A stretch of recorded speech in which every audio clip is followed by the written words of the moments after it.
Bob and I have been professionally associated for quite some time, and it's been a very rewarding experience. He has, for me, fought the good fight of performance support and keeping it in people's minds that it is another way of helping our learners be more impactful with what they do. It's building the training and the learning into the work environment, the tool sets, so that it's available at the moment of need. On the other hand, I also went out to see if I could find anything interesting about Bob on the internet. Oh, boy. The man is squeaky clean. I could find very little to humor him with, but I did find something interesting, and that was his listing on Twitter. He lists himself as a learning evangelist, an educator, a father, a blogger, a Red Sox baseball fan, and a learner. So he is all of those things. And then I started looking at some of the work that he had done, and this one article caught my attention. And maybe as part of some of his conversation today, he can share with us the result of this. He had written an article called "Your Finger is in the Dike and the Dam's About to Burst." Now, if that doesn't make you want to read an article, I don't know what does. So it was about 2013 being the year of performance support. So now that 2013 is drawing to a close, maybe we can get some insight as to whether or not that prediction came true.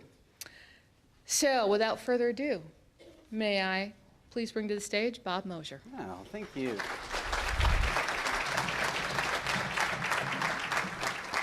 I'm going to mingle. Is that all right? Sure. I'm going to anyway. I don't know why I asked. How are you? Oh, come on, people. How are you? Good. I am the last thing between you and food, so you be nice and I'll be on time. It is an honor to be here in this wonderful area and state. My children have settled here. My son is in Charlotte. My daughter is in Greenville. We're stranded up north in the freezing cold. Don't know how that worked out, but we're going to head down here as soon as we possibly can. It is a wonderful place to be, and I am so honored to be a part of the day. How did your day go? Good? Good stuff? How about a round of applause for my fellow speaker?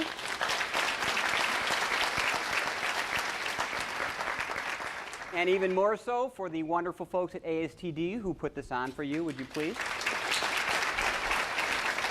Good for you. How many of you in here are not ASTD members? Raise your hand. Anyone not members? Join.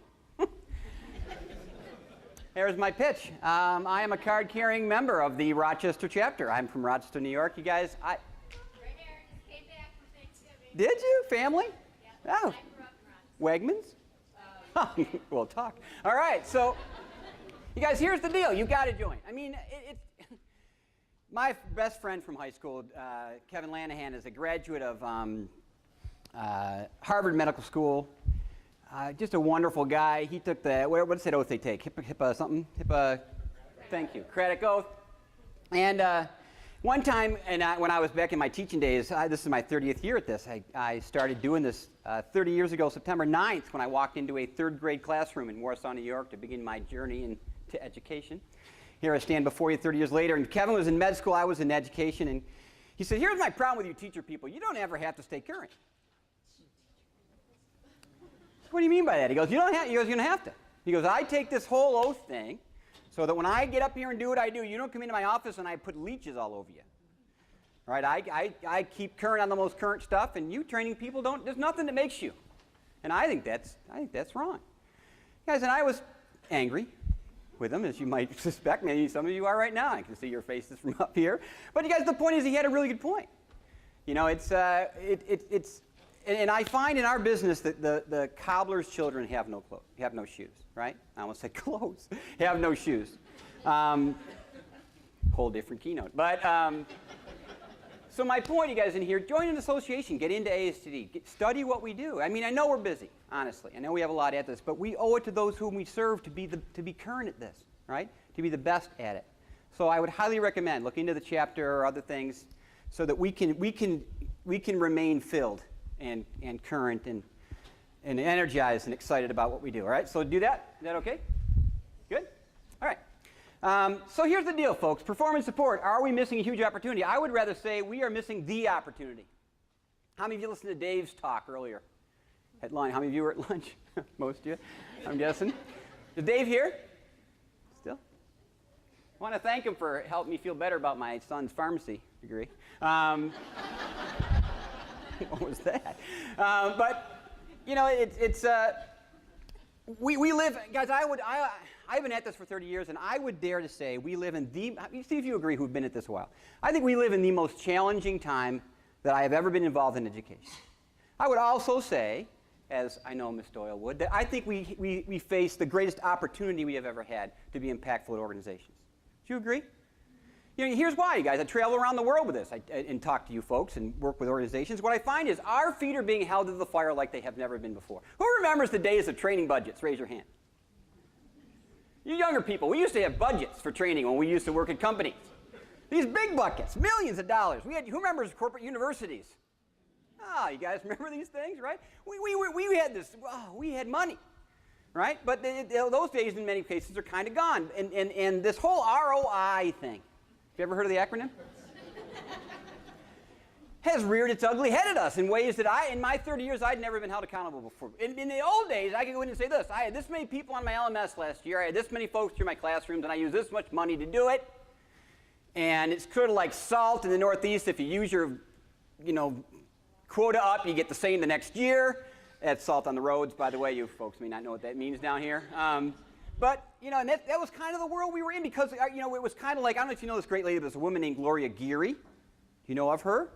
Write the name down, Gloria Geary, G-E-R-Y. She wrote this great white paper called, Why Don't We Just Weigh Them? And she was being challenged at the time by her organization for ROI. And when she was trying to get, to kind of where I'm going to go today, they were like, so how many people attended your classrooms? How much money did you spend? How many classes did you produce? How many trainers you got?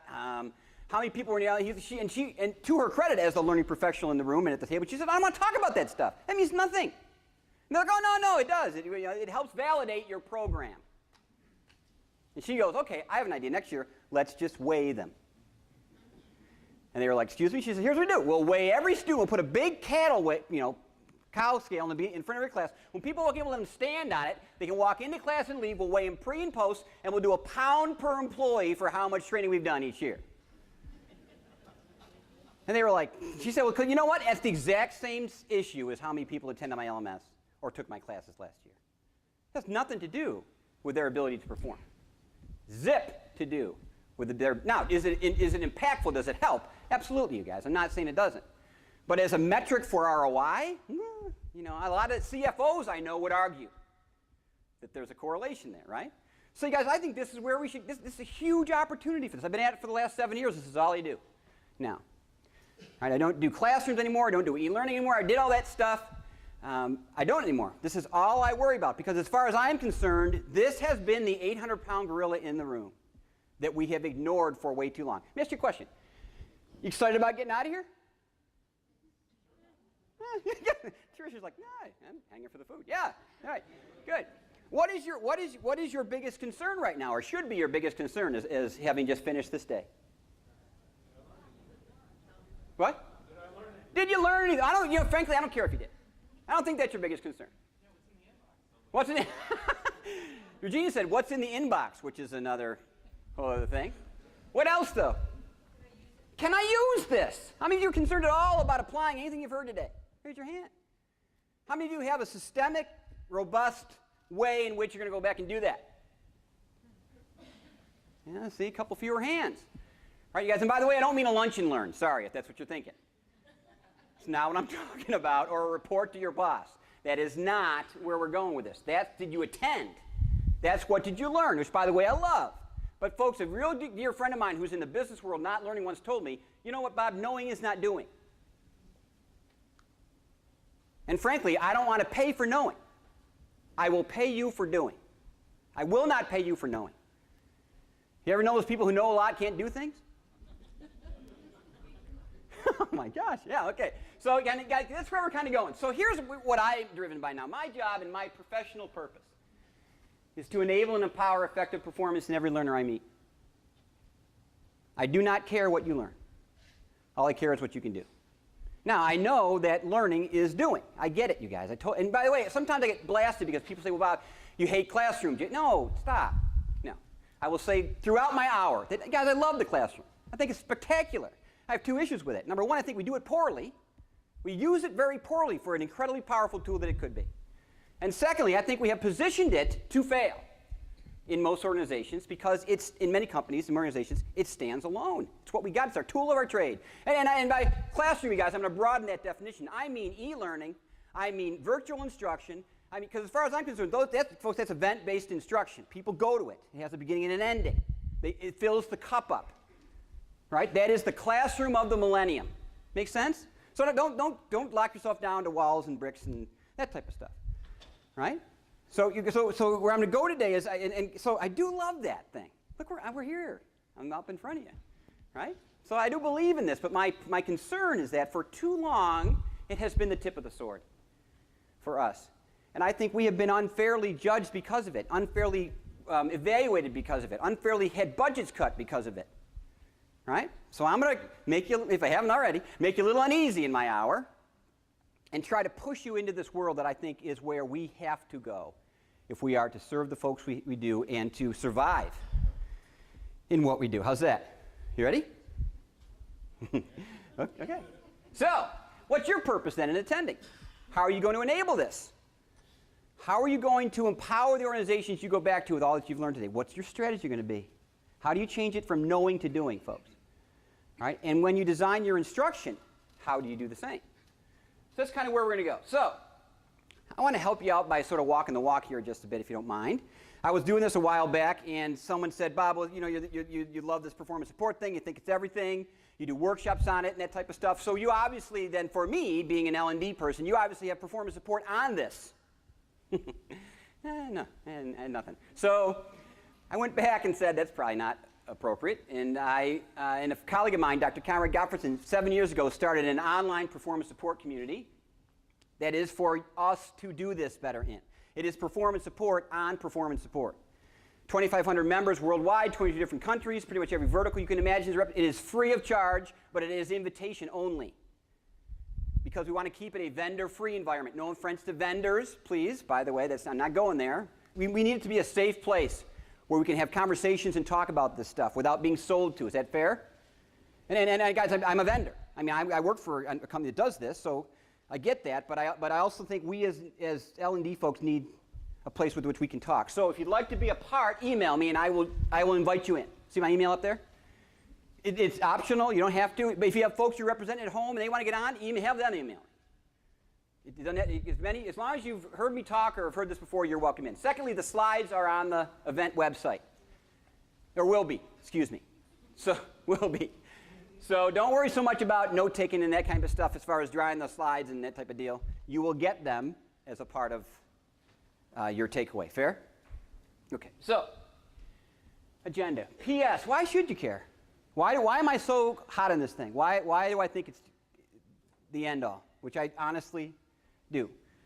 Then what is it? How do you date? How do you make it? Who's doing it well?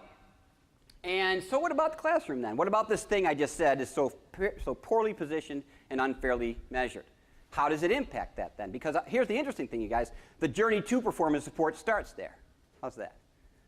That's the bizarre part of this whole thing. Any company I know, and there are many of them, by the way, who are doing this really, really well, really, really well, and I'm going to share some numbers and examples later, staggering numbers and examples later. But they will tell you that the ones that did it well or got there quicker, the journey started in the classroom, which is wonderful. Right? So we'll kind of end there. And then I'm going to go have beverages. Food. All right? So, why should you care? I want you to talk at your tables for a second for me. You want to? Have this question. When are you most ready to learn? Think about when you've learned anything in your life. Anything. Don't make it your job or anything. When have you been most ready to learn? What was it? Where were you typically? I mean, give me the context of it, right? What was the environment like? Well, how did it make you feel? And what is inspiring, or what was inspiring you to learn? Got it? Okay, take a second at your table. And I mean, a couple minutes. I'm going to stop you, so make it quick. Go. Okay, can I have you stop? How's that? I said it'd be quick. Okay. I find learning people to talk is never a problem. Quieting down's a whole other. So let's just do this, guys, just real quick. Who wants to maybe, if they don't mind sharing, some places that you were? What were some of the scenarios that you shared or thought of where you really learned the most? What? When you were at work? Doing the work. Anything else, sir? After failure. Yeah. At home in your pajamas. A little more. No, I have to stop. All right. Dad, if you don't mind me, I sort of eavesdropped. Yours was what? What was your scenario? Becoming a parent for the first time, I had this insatiable appetite to learn, to want to educate myself and my family and my husband about What was the environment like, Beth? It was exciting. But it was also filled with fear. So there was hope and fear. Hope, fear. How many of you are parents? Raise your hand. God bless you. How many of you have parents? I want you all to feel included. Yeah. You guys, it is to this day, when we talk about personal motivation, it's my family, right? And I'll tell you, when my daughter Rachel was born, do you remember putting him in the car seat for that first ride home? Are you kidding me? I was like, where is the instructions on this thing? I went 45 miles home the whole way, didn't hit a pothole the whole day. Any burp or sound, she made it. I'm like, oh, I'm a terrible parent. I mean, I was like, oh, unbelievable, right? The most difficult job you have with the fewest instructions. Isn't it amazing? But guys, look what we did. Look what you survived. I remember as my third was born, my father's next to me. He goes, son, she'll be okay in spite of you. And you guys, but how many of you, can I ask, said classroom? Look around the room. Look around the room. Now, you guys, some raised their hand. I didn't mean, but my point here is, folks, the best place in which we learned the most difficult things was in doing it, immersed in it. And I love the description because it wasn't always fun, easy, engaging. It wasn't all those things, right? In fact, sometimes the reason we learned the most was because it was not fun. It was a little terrifying, right? So here's my challenge to you as educators. If that is the case, right, and it is the case by this research to fill this room to support it, that the best place a learner learns is in the workflow and context of doing. Ask you a question. Why are we not there intentionally? Listen to the words I used. Why are we not there intentionally? We might be there via distance or if they choose to log into something or that's not my point. It's not my point. Why do not we, a guy named Jay Cross did some interesting research on what we call informal learning. I'm going to talk about that in just a minute. What he found was that the spend on formal versus informal instruction is a literal flip. We spend 80% of corporate budgets on formal instruction. We spend 20% on informal. The learner, flip it, spends 90 or more % in the informal domain, 10% or less in formal instruction. You saw Dave's research earlier. Did you see that one? Oh, are you kidding me? So talk about a bad ROI, people. Take that to a CFO sometime and see if your budget gets approved next year. They're spending 90% of your budget on a 10% return at best. I mean, for me, I'm just being honest, you guys. Now, I'm not devaluing, please, I'm looking at you, don't get mad at me. I'm not devaluing the power of those moments and all that kind of stuff, please, right? But I'm just talking about, guys, I don't want to bet my mortgage on those odds. That's why I left education 7 years ago. I left because I cannot risk my family that I love more than anything in this world on the fact that I am viewed by most organizations as an expense that gets cut when times get tough. I want to be an investment that an organization holds on to till they close the door. See the difference? Performance support lives in the moment of apply, lives in the moment of doing. It is an intentional way for us to be immersed in when people learn the best that they do. It's an intentional discipline with research galore, books to fill everything. What scares me is I have an advanced degree in education. I didn't hear one professor utter the word. Not one. Didn't take a class on it. Didn't know instruction on it. I got Addied to death. Oh my gosh. I can quote every acronym. Skinner, Pavlov, you name them all. Right? Mager.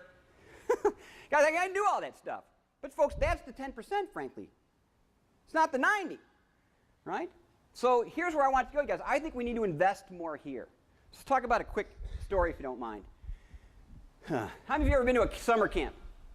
Raise your hand. Yeah. I was a part of this one for a number of years of my life. I was a swim instructor for kids. You ever done that? It's Monday, 8 a.m., kind of a cold summer morning up in western New York. In the gutter are about 20 minnows. Well, what do I mean? Those people who know what I'm talking about. The fish? Little ones. Why are they minnows? They can't swim. What does every minnow want to be?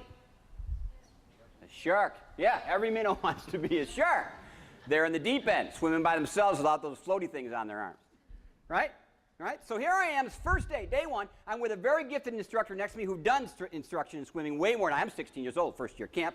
About to open my mouth to begin this week of profound instruction. He reaches up, grabs one of them by his arm, and yanks him off the gutter.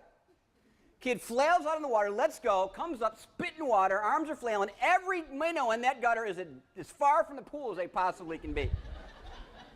And he's like underneath this guy's maybe 3 feet from the side. He's like, come on, you can get a hold of it, gagging the whole thing. Kid finally gets to it, go, oh, hey, good job. And I'm like, that was extreme for me. You guys, I love this. He looks at me and says, Bob, we've only got a week.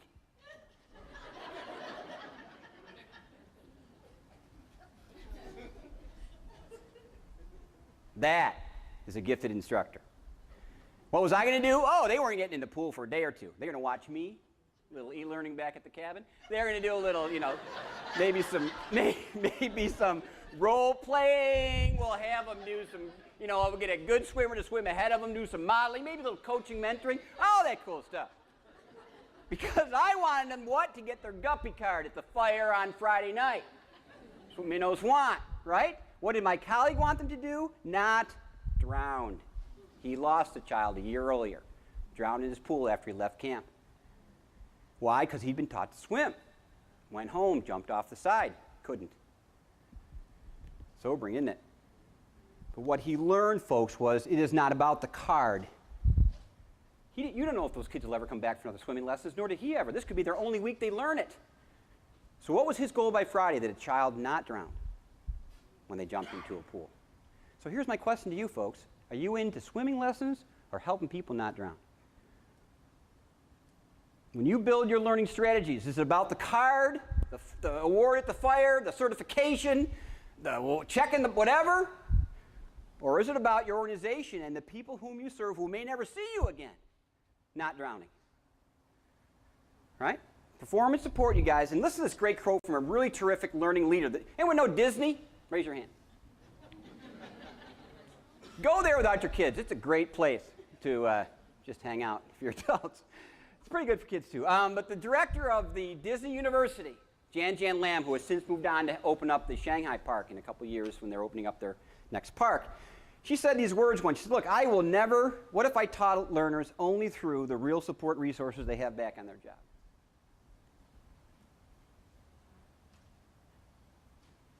Because what she realized, you guys, is in class, we use all these very cool things that learners never use back at work, or don't have access to back at work, or aren't realistic back at work. Who remembers books? Raise your hand if you remember books. You younger people, we used to bind paper between two covers. It's in the Smithsonian, I think, somewhere if you want to. But you guys, here's the thing, I hate books. I really do, and only because, I don't know if you know about the binder phenomenon. You ever heard that before? A lot of organizations are into binders. You can walk through the halls, people got a zillion of them. Where are they? Behind the desk on the shelves, dust all over them. Right? Now, you guys, again, be careful, I'm watching your faces. I'm not knocking a good book, but my question for you is if that's what you used in class and the people have to go back to not drowned, you gave them something that did not help them. Now, it was great in class, and that's okay. But I love this quote. Right? Because basically it's like, look, and I get you guys all those things. Again, I'm not knocking a good book, and if a book works, use the book. But I have found in a lot of stuff I've done, and many learners I work with, the book is not practical beyond the instruction. Right? As something to help them swim, not drown. So look at that. So how different would your training classes be overall, and your learning strategies would be, if when you went to design a learning intervention, experience, end to end, when you get them in class, you are only going to subject them to resources that they have back at the job that are real support resources, not a books back there, I get it, but is it a real support resource? If it's not, don't use it. I challenge you. I challenge you. Don't use it. Not because it wouldn't help the class, not because there's not good stuff in it, but because that's not your job, you guys. The job is the not drowning thing. Right? Now, and you guys say, well, Bob, the book's so good, it's indexed. I get all that, you guys, I really do. But my point is, have you ever done some instructional behavior analysis of your learners? Have you gone out and watched how they survive in a given day? You ever done that? Do it. Walk around those whom you serve. Don't talk to them. Don't ask them for a task analysis. Stop that stuff. Watch them. Watch where they go to learn stuff. Watch how they survive at a point of terror and fear. And you do call centers. Watch these people. They're gifted folks. They survive in spite of us. Watch how they survive. Watch how it's an amazing thing to watch. Then take that environment, put it in your classroom. Because that is the environment they go back to. Those are the resources they have. Now, we're going to get a little deeper here in a bit because you can maybe make those resources better. I get that. But my point is, we go in blind too often, people, assuming these things that will be helpful to them. Again, I'm not saying you're being mean, but it's interesting to watch how many of these resources truly become effective beyond the experience. So, informal learning, don't use it. Would you mind? I don't know. I know why we came up with it, because it's not what? It's not formal instruction. Oh, my gosh, you guys. Here's the thing. I love this lady. You know this person? Allison Rossett. If you do not know her, you have to, again, write her down. You've got to look her up, read her stuff. Brilliant. Look at the book in the bottom right. She wrote one of the quintessential books in our business on this discipline. Great, great book. She's an adjunct professor now out of San Diego State. Love this quote. I will not call it informal learning. I call it performance support. Why? Try to get a CFO to pay for informal learning. Right? You guys, she's such a great lady. She totally gets it. Right? We have to talk the language of the business. Tough to get a CFO to pay for coffee pot conversations, discussions over the cubicle, email, walk into your car. Folks, that's informal learning. Really good, by the way. Good stuff. But I can't get a budget for it. See where I'm going? Right? So here's something. What else will tell you? Leave those things alone. Let them be as they are. But make an intentional run at performance support, funding-wise, design the whole deal. It will profoundly change the impact you have in organizations and the way you do things and the way you do the classroom. So, people you want to know. These are people who want you to meet. This is validated good stuff. You know who that is? Who knows her? That is Gloria Geary. She wrote this wonderful book. Can't you read it? She wrote this great book, Electronic Performance Support, back in 1991. Now, who was alive in 91? Raise your hand. Okay. Man, I went to every conference this woman did. She was, oh my gosh, she changed my whole life. Changed my whole life. Way, way ahead of her time. Unfortunately, back when she wrote it, the average performance support thing costs on average of $250,000 to build per project. Tough to get a budget for that. But you got to read the book. It is incredibly applicable to this day. Then came this lady, right? Who's that? Yeah, there she go. Great book. Then this guy. Who's that? Bank of America. You ever met him yet? That's Dr. Conrad Gottfredson, for you folks who've heard him on the phone. He's doing some work with those folks. Con Gottfredson, he wrote this book, and I was fortunate enough to tag along. That's our book on performance support. Why am I sharing this, you guys? Because, again, we have to get learned at this. We have to understand the discipline. How many of you here know Addie? Raise your hand. Addie. Right. How many of you can just quote? All right. Who can do a task analysis in here? Raise your hand. Audience analysis. You guys see, you can do all those things. Why? Because you studied it. Some of you have degrees in it. Allison Rossman has a PhD in it. Well, okay, so that's great for 10%. If you're going to get good in the 90%, we have to study this, get good at it. And there is research, systems, processes, theory to do it. Right? It is not this.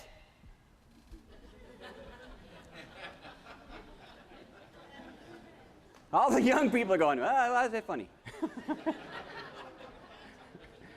Who in here knows what this is? Come on, help me. It had a name. Clippy. Oh, yeah, go Google it, you young people. You'll get a big kick out of it. Oh, you know who made this? Yeah, you know who made this? She's married to Bill Gates right now. Really? You know Belinda Gates? That was her project, one of the many she had at Microsoft. But here's the problem, you guys. Anyone want to help me? Who loved Clippy? Raise your hand. Who hated Clippy? Raise your hand. How many of you put it away the first time you saw it? How many of you met it like this? You're typing a letter to your mom. All of a sudden, this noise. Right? And beep, beep, beep, beep, right? Because the eyes, remember this? And out popped that, and it said these things. Hey, I'm Clippy. Notice you're writing a letter. Want help writing your letter? And we all went, who are you? And how do you know my mom? Right? And there was an option right there to say, never come back again. And you put them away to never, ever come back again. Right? This darn thing and the F1 key. Yeah, you older people know what I meant by that one. Were the death of this discipline. That is not what I'm talking about, you guys. So let's factor this out right away. But at the same time, I am not talking about a job aid either. All right? And here's why I'm not, you guys. A job aid is to performance support, as is a whiteboard to ILT instruction. See what I mean? Right? So you guys, where I'm going, or a hammer is to carpentry. How's that one? Right? My grandfather used to say, just because I can swing one doesn't make me one. Right? Same here, you guys. A job aid is a wonderful, powerful instrument in the design process, as is a whiteboard stunning in a class. But you can teach without one. Agreed? It's better with one, right? But I can survive. We have. Who remembers blackboards? You younger people, we dragged a piece of wood, of stone against stone, and we got these white lines on the wall. Right. So, you guys, it's much, much bigger than this. So, who tweets in here? Oh, you really all need to. You do. It's a powerful, powerful thing. And I think as educators, we have to be practitioners. Right? So I don't like it, but I do it. How's that? I made a mistake once of tweeting this. And holy cow, you guys. I got this. Where do you live? How dare you? This PhD guy wanted me out of the business and to revoke my certification. Oh, you guys, all this stuff. Stop.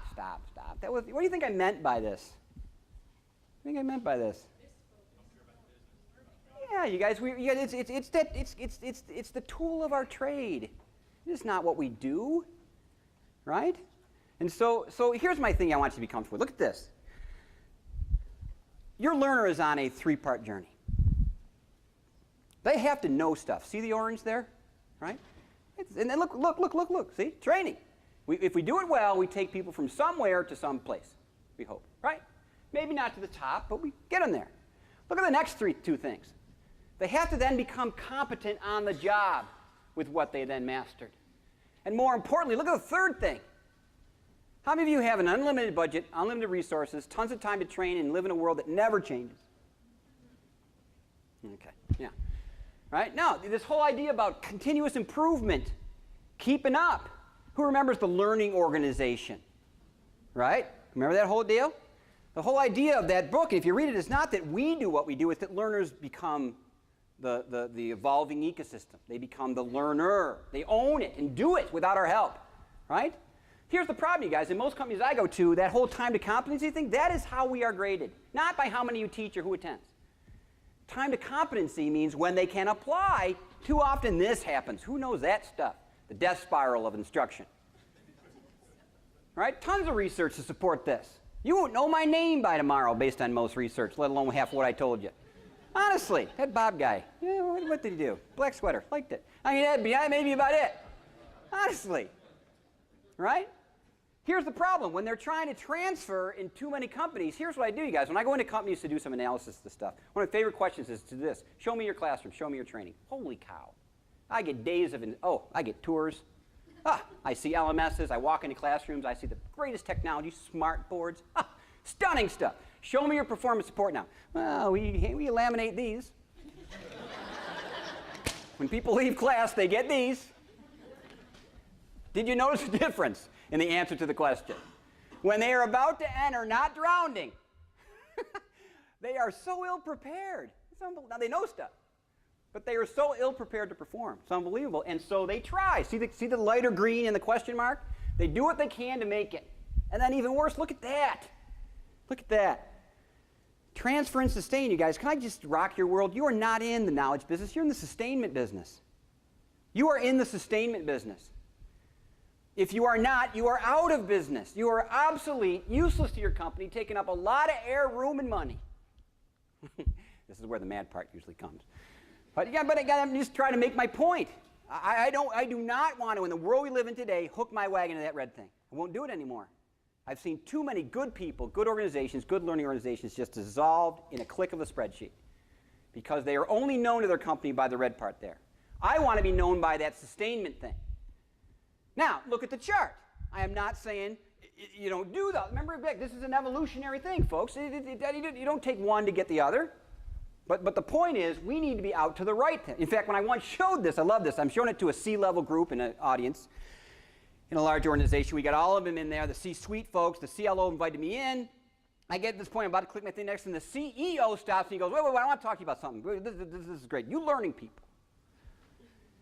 I hate that chart. I said, why do you hate the chart? He goes, well, I don't hate the chart. I hate the way you built it. That's what you learning people do. You started with you. That thing works left to right. He goes, in my world, it works right to left. He goes, and until you prove to me that you have a program that supports a right to left thing, I don't want to pay your budget anymore. Don't want you as a vendor. Don't want to do this. Right? For them, guys, that is what matters. So guess what? That's what helps. So changed my world entirely. Added, didn't replace, listen to me, folks, added performance support as an intention. Look at the color. Look at the color. Remember the light green versus the solid red or orange, whatever, right? And notice the performance support. It is an intentionally, systemically built system that rides along the journey. Here's a powerful thing. Check this slide out. Look what happens when you've got one. Look what happened when you've got, this is all research-based stuff, you guys, and I got organizations I can show it to. This wonderful group to my far right's on this journey right now, Bank of America. Brilliant work, tremendous team, very talented folks. Hard, maybe, they'll say, right? But they are at it, doing great stuff. What two things happened to the chart, folks? What two very important things happened to that chart? The green became dark green. And the training became less. And notice the drop-off, little to none. Little to none. Now, it's kind of a fake chart. There is some. It looks better. But that's the deal. We've seen training reduced by an average of 50% with the addition of performance support, on average. We've seen it as high as 20%. Not go away, but reduced. Why? Because this is a teach to fish, not feed a fish model. Make sense? This is going to cut you to the quick. I'll say it now and a bit. Again, here's the thing. What I don't mean by the chart is that you talk faster. Some people misinterpret that by when they see the chart. No, it's not that you talk quicker. Here comes the words. Brace yourself. You have to let some stuff go. Deep breath. Cleansing. Guys, here, and you guys, the thing I love about this is the day I discovered performance support, the biggest thing that kept me up at night as an instructor went away, and that is content. I lied in bed every night waiting for that student. You know what I mean? You trainers in here? Right? You ever had this dream? Right? You got how many lessons to cover? 11. How many are you going to cover? 11. What if they can't handle 11? Does not matter. I have 11 to cover. Have you ever seen them leave for lunch, come back, hair blown back, eyes glazed over? Right? Can't take it out. What do? You sit them down and you teach those lessons until you're done. Why? Because it's in the syllabus and you promised it on the outline. Stop. Let it go. You guys ever studied cognitive load, cognitive science? If you haven't, read Ruth Clark's book. Man, they'll terrify you to read those books. Because her research on cognitive load and cognitive science, here's the other elephant, folks. We overteach. Tons we overteach. Why? Because we got them. They are in my presence for a day, and you are not leaving till I cover it. It's this thing. Stop it, stop it, stop it. Deep breath, let it go. Right? And we'll talk about how. So, what is it then? This is, God, I just love this. Anyone go to Elliot Maisie's conferences at all? Anyone go this year? Look up a lady named Betsy Sparrow, young, wonderful PhD out of Columbia. She wrote this really powerful article about the research and power of what Google has done to the way we learn and retain information. Guys, this research is probably, higher education is keeping this one under the covers, right? Because it's terrifying is what it shows, right? And what it basically shows is that we are rewiring the way we learn. And this, by the way, is not an age thing, so don't go there on me. Don't go there on me, right? But through the access, and it's not just Google, folks, but through the access to information. How many have a smartphone? Raise your hand. How many of you have looked at it since I've started talking? Good. Okay. Yeah, it's all right. I mean, that's right. Well, why? Because it's there. Oh my gosh, I can check stuff. It's vibrating. Ooh, email. And we can do all this stuff. Right? We have the world at our fingertips. So here's the exciting thing Betsy Sparrow learned in her research. Because we do, and we are conditioning cognitively, because you guys have a lot of stuff in life. Is there a lot of stuff in life? To just live, parent, right? Do your job? What Betsy has learned is that as we have found ourselves available to lots of information, don't just think Google. Here's what we're doing. We have lowered our rate of recall. We are not getting dumber. Careful here. There's more to the slide. But what we have learned is, look at that, that we have enhanced our recall ability instead from places where we know to find the answer. We are really good surfers, folks. We are really good Googlers. We bother neighbors, drop of a hat. Really good at that, right? But here, so okay, great, Bob, what's the deal? But folks, doesn't that have profound impact on what we do and how we teach? But here's the thing that's even cooler about this. Here's what the research revealed. When learners become proficient with these references, look at this. Look at that last line. They have now greater capacity to be critical thinkers, creative, and innovative in ways we have never seen in humankind. Look at me, look at it. I got goosebumps saying that. That is the coolest thing to me. That's why I want to do this. I don't want you to be certified or pass something, right? If you can hook your wagon to that last line, your budget will never, ever, ever be cut. Think about Dave's talk. Think about Dave's talk and the impact of this slide, right? If you can prove that you help with that bottom line there, and by the way, you can prove it analytically and through measurement, that you're not just so people know stuff, but that they are being more productive, they are better at critical thinking, more creative, innovatively lift the company. Are you kidding me? Who would cut you? I would never cut you. Make sense? So, here's the definition. Look at that year, you guys. Check out that year. Can you read it in the back? 1991. Oh, man, this is from Gloria's book. And as long as I've been at this, I've looked for a better definition, can't find one. So I've given up. I just copy hers. So take a second at your table and do this for me for a minute or two, would you? I'm not going to read it to you. Can you read it? Big enough? Take a second at your table. What words jump out at you in that definition? Okay. Can I get you back? Okay, yell out some. On demand. Love it. Second word in there. Orchestrated. There's job security, people. Don't skip that word. What does that imply? It's design. It's design. That's what we do. See, this is the good news, right? It has to be orchestrated by someone who knows what orchestration means, i.e. conductor. You wouldn't put me up in front of a symphony. It'd be, oh my gosh, terrible, right? We are the orchestra of our learning. Right? What else? Anything else? I love the integrate. Look at this. I love this part. Well, let me click next. Look, I love the integrated information thing. And look what follows it. Folks, this is an architecture, not a thing. It is an experience, not a moment. It's a journey, not a step. This making sense? By the way, so is the red part. Right? And then look at that last thing. Boy, that's rocking worlds. Social learning. Heard that at all before? Social media.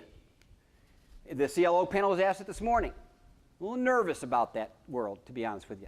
Because this is what we do, you guys. We are a shiny penny industry. You know what I mean by that? Anyone ever heard the phrase? Shiny penny industry? Shiny penny? What does it mean? Yeah. We get very distracted. Let me take you back in time, some of you older people. Laser displayer. Wow. E-learning. Adobe Connect. I mean, you guys, the world, we are so enamored with tools, folks. I can't even tell you. I can't tell you. I mean, people go back from conferences because a keynote says it. They buy something, right? No, so my anxiousness with social learning, folks, is that we're going to put the cart ahead of the horse again and butcher it. We do that a lot, right? It's a wonderful domain. I'm going to hopefully put it in context in a moment. But it is not the reincarnation of instruction. I hate to sound like that. I like it. And it's been around a long time. But let's take a breath, right? In the real world, the CFO, they don't want people bothering neighbors. Why? 2 people do one person's job. They'll tell you that. If I can get Trish to stand self-reliant without bothering Kevin, I'm all over that. Why? Because I pay him too. And I have 2 FTEs doing one person's job. Rather not do that. And I get that it's nice they talk. I like that. But doing their job, if she can be innovative, creative, and critical thinking on her own and lift the company versus getting him to help her do it, I will pay for that.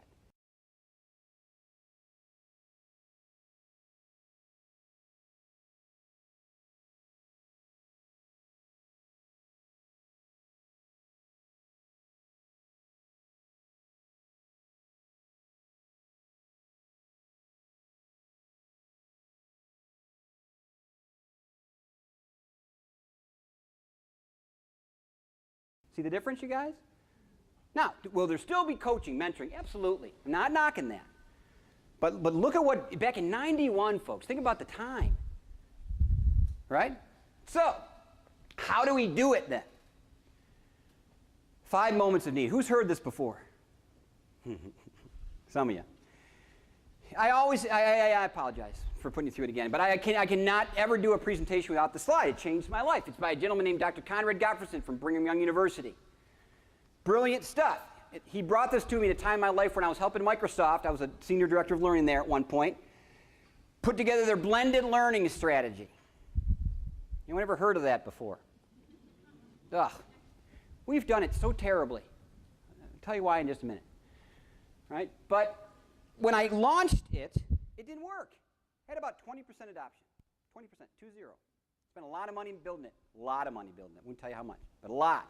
Enough to lose my job a lot.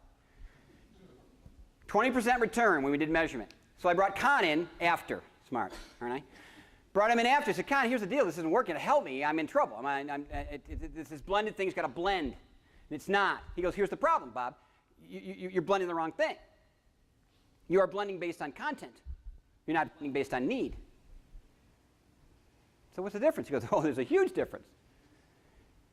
Right? And he said, what most instructors don't understand is we don't, you guys, design for instruction. We design for need. And the more we meet the need of the learner, the better chance you'll get for consumption and adoption. I wasn't getting it because I was missing the need with the blended thing I threw together. That makes sense? They didn't want it. So he said there are 5. When someone learns for the first time, someone learns more. This, of course, is formal instruction. We know this one, right? Sound familiar? But then there are these. When someone is trying to remember or apply, when something goes wrong, or when someone's trying to keep up with changes. This is not formal instruction, people. This is the 90-10 thing. And see that arrow? So many companies I go into, this is their strategy. They take things above the line and they throw them below. And they see if they stick. You ever had those people in your classroom that they don't get it? You ever heard this don't get it people? They go below the line and they can't get it. So what do? We put them back above the line. We talk louder and slower. And now, oh, thanks. I get it now. Son of a gun. They go back to work. Nothing. Nothing. Wow. Why? Well, you guys, it's a different need. It's a different need-based thing. The tools of below the line are different than the tools above. Now, is there reuse? Yeah, we'll get to that. It's not that there's a complete separation. But the strategy is dramatically different. So, start designing at the moment of apply. This will rock your world. Stop designing the first two. God, now let me tell you a quick story. Large hotel chain. Won't say who. A lot of them, so you can guess. Large hotel chain. Going to launch a huge IT ERP. You know what ERP stands for? Big enterprise, large, multi-$100 million, billion-dollar system globally. Multi-language, the whole deal. They are 3-4 months from launch. They kind of stumble onto this. They really are concerned. People at the desk, you know, everyone touches this thing, from maids to managers. Huge ERP for hotels. Helps them run, basically. Gets close to the time and says, oh, here's the thing. We got to make a choice, below the line or above. We can't do both. Too critical. So what'd they do? Guess what they did? Here's the thing, Bob. We'll call you later. We got to get, here comes the word, the training finished. We're just not going to, we don't have time, we're not going to get the training finished. We will come back to you in a while when that settles and goes well. And we'll build the other stuff. They came back 9 months later for a very different reason. No one was using the system. Everyone was mad at training. It had been a total bust. And I don't want to tell you how much they spent because they flew people into locations. They did, oh my gosh, you guys, like, staggering stuff. But you see, I get it, I've been there, but you see it was this, oh my gosh, we can't let go of 1 and 2. How can we let, right? They have since come back and now they're, so the organizations start with designing for apply. Start with, didn't mean to stop there. Start with designing for 3 first, not 1 and 2. 1 and 2 will come. If you build for apply first and backfill with 1 or 2, it dramatically changes your design structure. We build 1 and 2, and if time, make job aids. Right? Nope, nope. I dare you. Pick something safe, but design for apply first. How do you do that? Well, let's talk about it. There are 3 fundamental principles that make performance support what it is. 3 fundamental design principles. Number 1, if they can't get to it, they will not use it. Simple as that.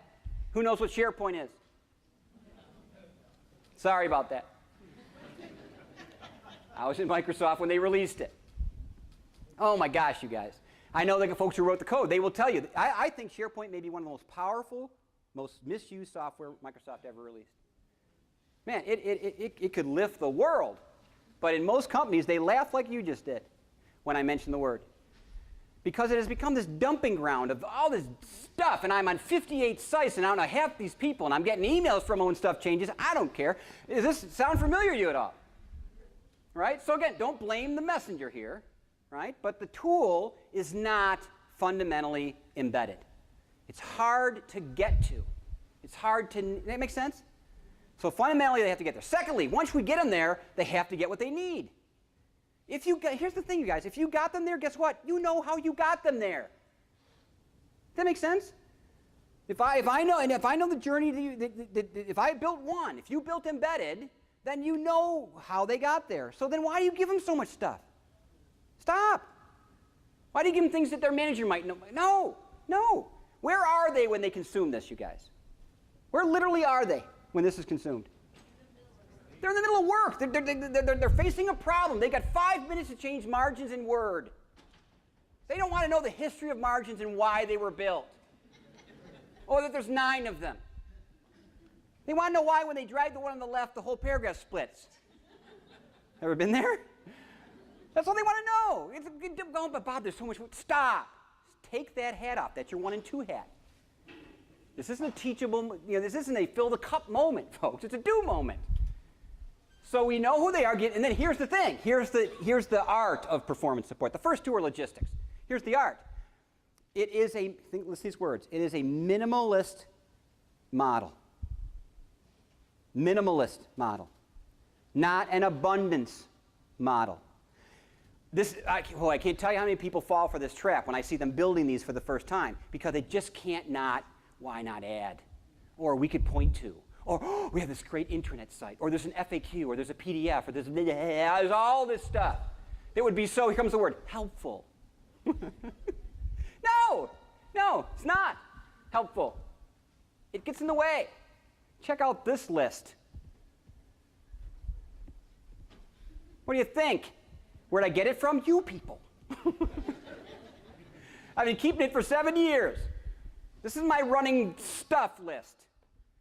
Because, by the way, also, here's the good news. Every company I go into has this stuff. So guess what? You're 80% there, people. This isn't a rebuild. This isn't a new thing. This isn't a green field. Well, it is a green field in some ways. But let me ask you, you be a learner for a second. Look at that top question. Is this a strategy? What is it? Chaos is what it is. It is. But my gosh, Bob, they can be so helpful.